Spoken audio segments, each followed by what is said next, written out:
Jesus Christ says, I want to forgive you. I want to wipe the guilt away. I want to forgive you, but you got to ask me for forgiveness. You got to repent. You got to say, I'm genuinely sorry for the wrong that I did. Jesus Christ bled and died on a cross to pay the penalty for your sin and for my sin. He promises forgiveness and eternal life to all who trust in Him.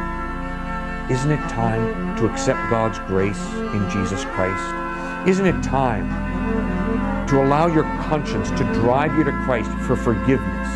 Isn't it time to trust in Christ and to allow Him to reconcile you to God and to give you the amazing gift of eternal life? You can make that decision now as you humbly but profoundly ask Christ to forgive you for your sin, put your faith in Him, and commit your life to Him. God bless you as you make that most important decision.